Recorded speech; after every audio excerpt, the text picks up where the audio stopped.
जय हिंद दोस्तों। मैं महेंद्र शर्मा स्वागत करता हूं हिंदुस्तान स्पेशल न्यूज में आपका। उम्मीद करता हूं आप खुश और स्वस्थ है। दोस्तों आइए दिखाते हैं पाक मीडिया की एक और लेटेस्ट डिबेट, जिसमें कैसे एक पीओके के कश्मीरी ने पाकिस्तानियों को धो डाला है और सीधा सीधा इन पे कट्टर से कट्टर जवाब देते हुए बोला है कि पाकिस्तान कितना भी ट्राई कर ले, भारत में अब नरेंद्र मोदी की सरकार है और कौन से भी शहर में पहुंच जाए उनको भारत की सारी एजेंसियां तुम्हारे लिए तैयार बैठी है कहीं भी। क्योंकि आज का परिप्रेक्ष्य अगर देखा जाए तो भारत में बहुत सी जगह आईएस के आतंकी भारत में जगह जगह पकड़े जा रहे हैं। कि वो सिर्फ और सिर्फ भारतीय एजेंसियों की मुस्तैदी है कि उनको पकड़ पकड़ के उनका नाम उजागर किया जा रहा है, उनकी पहचान उजागर की जा रही है। तो कैसे इस कश्मीरी ने इतना जबरदस्त तरीके से धोया है पाकिस्तानियों को। तो आप देखिए डिबेट, और डिबेट में अपनी कमेंट में प्रतिक्रिया जरूर डालें। दोस्तों लास्ट में आपसे रिक्वेस्ट करूंगा, अगर आप मेरे चैनल पे नए हैं तो मेरे चैनल को सबसे पहले सब्सक्राइब कीजिए, लाइक शेयर एंड कमेंट जरूर कीजिए। दोस्तों जय हिंद, वंदे मातरम, भारत माता की जय। दोस्तों लेकिन इस तरह राजौरी और पुंछ के इलाकों में एक बहुत बड़ा ऑपरेशन चल रहा है, जिसमें इंडियन फोर्सेस एक बड़े तादाद में हिस्सा ले रही हैं और उनको बहुत सारी कैजुअल्टीज भी हुई हैं। लेकिन अभी तक जो इतलात आई है उनमें यह कहा जा रहा है कि शायद वो लोग उनको नहीं अभी तक मिले जिनकी वो तलाश कर रहे थे और जिनको वो लोग ढूंढ रहे हैं।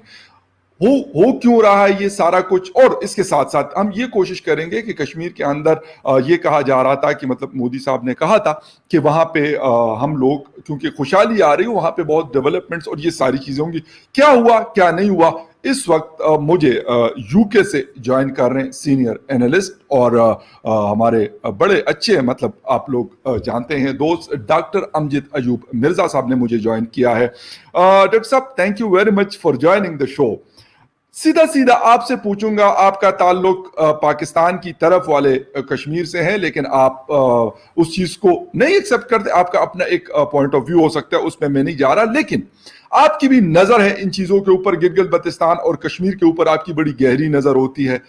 क्यों ये सारा कुछ, क्या एकदम से हुआ या ये ग्रेजुअली हो रहा था, ध्यान नहीं दिया गया? आपकी क्या नजर है स्पेशली इन झड़पों के हवाले से और अभी इंडियन आर्मी का जो ऑपरेशन चल रहा है इन इलाकों में?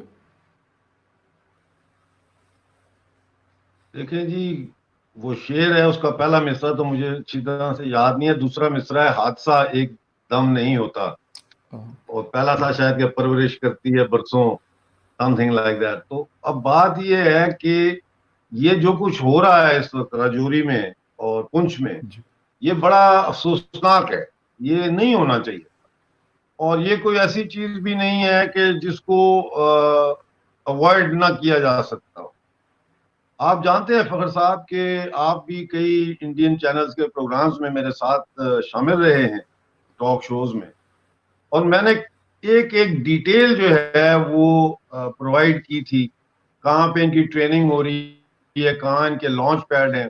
और 3 महीने, अब तो तकरीबन 4 महीने होने वाले हैं, 4 महीने से मुसलसल मैं ये बताता रहा हूँ, नक्शों पे पिन पॉइंट करके नक्शे भी दिए हैं कि ये यहाँ पे हो रहा है। तो होना ये चाहिए था मेरे ख्याल में, मैं गलत भी हो सकता हूँ, कि इन इलाकों के ऊपर या तो ये सर्जिकल स्ट्राइक पहले प्रीएम्प्टिव स्ट्राइक करते, या फिर ये इतना शोर डालते आलमी सतह पर कि फिर पाकिस्तान के लिए जो है वो पाकिस्तान को एक्सपोज करते, और जब वो एक्सपोज कोई हो जाए उसकी सारी चीज, तो फिर वो प्रेशर में, इंटरनेशनल प्रेशर में आके वो फिर शायद थोड़ा सा रुकते या 2 दफा सोचते। लेकिन अब तो उन्होंने जो है वो तकरीबन 1500 से लेके तो 2000 तक, जो मेरी इतलात है रेडियो मालिया इंटेलिजेंस एजेंसी की, इतने तो उन्होंने घुसा दिए, ऑलरेडी वहां पहुंच चुके हैं। अब उनको मजीद वो ना भी भेजें, उनका काम चलता रहेगा। और ये जो कुछ हम देख रहे हैं, ये अब जाहिर है आप भी चाहते हैं, मैं भी चाहता हूं कि ये रुके, ये खत्म हो ये लड़ाई। लेकिन ये अब जो स्पेल है टेररिज्म का, ये इतनी जल्दी मुझे खत्म होता हुआ, रुकता हुआ दिखाई नहीं देता। उसकी एक वजह है कि ये जो टेररिस्ट हैं, पहली बात तो ये कि ये बैटल हार्डन टेररिस्ट हैं, ये आम टेररिस्ट नहीं है।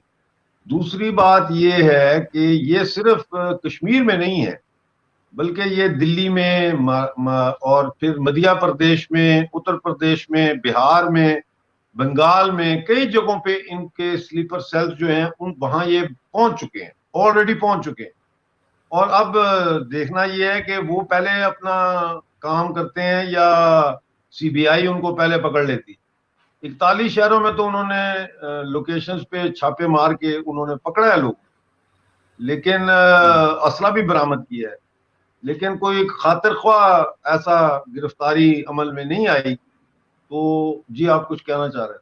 अच्छा डॉक्टर साहब, एक चीज ये वाली जो आप कह रहे हैं कि मतलब इतने यानी चले कश्मीर में तो हमें समझ आती कि पाकिस्तान का बॉर्डर उसके साथ लगता है, लेकिन न्यू दिल्ली में या जो बाकी शहरों के आप नाम ले रहे हैं, तो वहां पे इस तरह पहुंचना, क्या ये हम कह सकते हैं कि इंडियन जो मतलब लाजमी सी बात है, बहुत एक स्ट्रॉन्ग इंटेलिजेंस रखता है हिंदुस्तान, अमेरिका का बहुत बड़ा सपोर्ट है इंटेलिजेंस सिस्टम के अंदर उनके पास, तो फिर क्यों ये सारी चीजें, क्या अंडर एस्टिमेट किया था हिंदुस्तानी मतलब जो एजेंसीज हैं उन्होंने, या ऐसा नहीं है कोई मतलब इंटेलिजेंस फेलियर हुआ है कि ये सारी चीजें जो आप बता रहे हैं कि हो सकती हैं?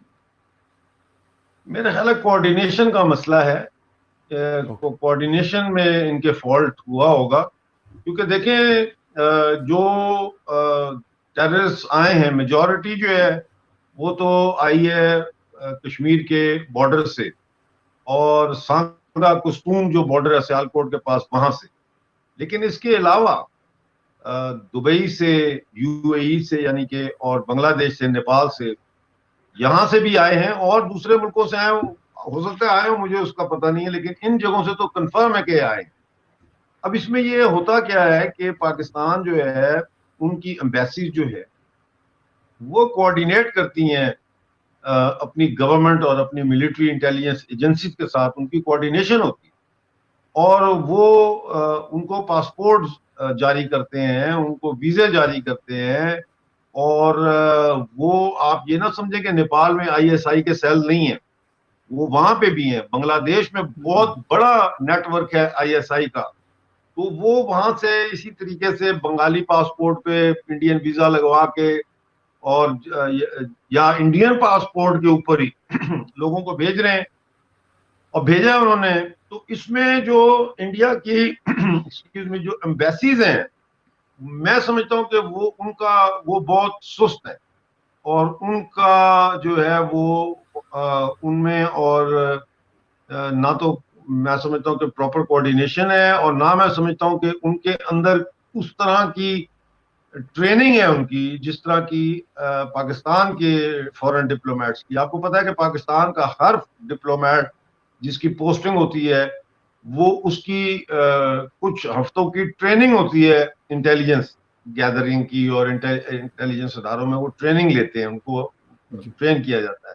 जी जी। और इसके अलावा हर एम्बेसी में, खास तौर पर बरतानिया की एम्बेसी हो गई, और जो बांग्लादेश और दूसरी एम्बेसी, अमेरिकन एम्बेसी हो गई for that matter, in embassies के अंदर बकायदा आईएसआई के सेल होते हैं जो उनके मिलिट्री अटैची के अंडर काम कर रहा हो। तो वो प्रॉपर पाकिस्तान जो है वो प्रॉपर कोऑर्डिनेशन के साथ वो पूरा सिस्टम चला रहे हैं। उसमें ये नहीं है कि बीच में कोई एक गैप है और वो वहां से रुकावट पैदा हो रही है, ऐसा नहीं है। हमारा मसला ये है, मैं आपको मिसाल देता हूँ, 22 तारीख को ओवरसीज फ्रेंड्स ऑफ बीजेपी ने लंदन में पाकिस्तानी हाई कमीशन के सामने मुजाहरा रखा है, जो कश्मीर पे हमला हुआ था 47 में, उस पे। लेकिन मेरा सवाल यहाँ पे ये है कि उसको कामयाब करने के लिए क्या भारतीय हाई कमीशन अपना किरदार अदा कर रहा है? मैं समझता हूं नहीं कर रहा। तो क्यों नहीं कर रहा? और फिर क्या ये जो मुजाहरा करने जा रहे हैं BJP front, overseas front of BJP, क्या ये इंडिया में जो फॉरेन मिनिस्ट्री है और होम मिनिस्ट्री है और रॉ है और नेशनल इंटेलिजेंस जो है उनकी, उसके साथ कोऑर्डिनेट करते हैं? नहीं करते। तो फिर ये बहुत सारे मामलात हैं। ये पहली दफा है कि इतनी बड़ी तादाद में इंडियंस जो है पाकिस्तानी हाई कमीशन के सामने मुजाहरा करें। ठीक, अच्छा। लेकिन पाकिस्तान को आप देखें कि हर मौके पे वो सैकड़ों लोग जमा कर लेते हैं इंडियन हाई कमीशन के सामने, पूरी दुनिया। तो उनका एक पूरा कोऑर्डिनेटेड नेटवर्क चल रहा है, और उसमें मस्जिदों का भी एक बहुत बड़ा रोल है, क्योंकि हर मुल्क की जो के अंदर जो मसाजिद हैं उनके ऊपर एक सेंट्रल कमांड बनी हुई है मसाजिद। तो आईएसआई जब उनको कहती है एम्बेसी को, अपने मिलिट्री अटैची को, कि आपने लंदन में इंडियन हाई कमीशन के सामने मुजाहरा करना है, तो वो इंडियन जो होता है पाकिस्तानी मिलिट्री अटैची, वो उस मस्जिद की कोऑर्डिनेटिंग कमेटी के चेयरमैन को, यानी कि कमांडर ही समझ लें उसको बुलाता है, उसको ब्रीफिंग देता है, वो फिर तमाम मसाजिद को कहता है। तो इस तरीके से जो मसाजिद में फितराना जमा होता है या जुमे का चंदा जमा होता है, वो फिर सारा जो है वो साइफन करके तो कोचें होती हैं, ये पूरा एक नेटवर्क काम कर रहा है ना। हमारा तो इस तरह से नेटवर्क नहीं है इंडिया। राइट। अच्छा, लेकिन अगर सर हम देखें इंडिया को, तो इंडिया के पास एक तो पैसा बहुत है हमारे मुकाबले में, मतलब इसमें कोई शक नहीं। ताल्लुकात हमारे मुकाबले में उनके, इन कंट्रीज के जिनके आप नाम ले रहे हैं, अमेरिकन प्रेसिडेंट हमारे प्राइम मिनिस्टर को कॉल नहीं कर रहा, पिछले 1 साल होने को है, साल बल्कि हो गया, लेकिन मोदी जी के साथ उधर बैठे हुए हैं। फिर यूके के ताल्लुकात, हमारे गल्फ कंट्रीज के बहुत अच्छे ताल्लुकात हैं, लेकिन क्या ये इस्तेमाल नहीं कर रहे? और सेकंड क्वेश्चन ये है कि जिस तरीके से अमित शाह साहब ने भी कुछ दिन पहले कहा था कि हम सर्जिकल स्ट्राइक करने वाले हैं और हम नहीं रोकेंगे पाकिस्तान के खिलाफ सर्जिकल स्ट्राइक, तो क्या उनकी ये वाली स्ट्रेटेजी कामयाब हो सकती है आपके ख्याल में, या ये भी मतलब जिस तरीके से अभी आप हालात बता रहे हैं कश्मीर के या बाकी चीजों के हवाले से, उनके बारे में? देखें जी, मैं समझता हूं कि बहुत अच्छी बात है, सर्जिकल स्ट्राइक होनी चाहिए, लेकिन कहां करेंगे सर्जिकल स्ट्राइक? अभी तो खाली है। नेशनल काउंटर टेररिज्म सेंटर जो है, वहां से तो निकल गए सब, जो 500 से ज्यादा मैं बता रहा था कि यहाँ ट्रेनिंग ले रहे हैं, सुइसाइड बॉम्बिंग, जो मॉडर्न वेपन अमेरिका का काबुल से आया उसको प्रैक्टिस करना, कमांडो ट्रेनिंग, आईईडी की ट्रेनिंग, वो तो चले गए वहां से। उस पे अगर आप उस वक्त सर्जिकल स्ट्राइक करते तो काम हो जाता। इसी तरह से आपको याद होगा कि जम्मू में इंडियन एयरफोर्स के बेस पर ड्रोन अटैक हुआ था। हाँ। और उस ड्रोन अटैक से पहले मुतअद्दिद मर्तबा मैंने मंगला में जो unmanned aerial vehicle operation and training school है जी। उसकी निशानदेही की कि यहां से ये ड्रोन है और ये यहां से उड़ रहे हैं और ये यहां से जाएंगे इंडिया। तो उस वक्त तो स्ट्राइक वहां बनती थी, वो स्ट्राइक भी मिस हो गई। नतीजा क्या हुआ कि ड्रोन के जरिए ये जितना असला चल रहा है इसमें मेजॉरिटी असला तो पाकिस्तान ने ड्रोन के जरिए वहां पहुंचाया है। और ड्रोन के जरिए कैसे पहुंचता है? ड्रोन के जरिए ऐसे पहुंचता है कि बॉर्डर क्रॉस करके ड्रोन उतर जाता है, इनकी रडार के पकड़ से पहले उतर जाता है। वहां से फिर लोकल हैंडलर्स उन ड्रोन्स को आगे लेके जाते, उड़ाते हैं और असला फेंकते हैं या जो भी उन्होंने करना है इस तरीके से।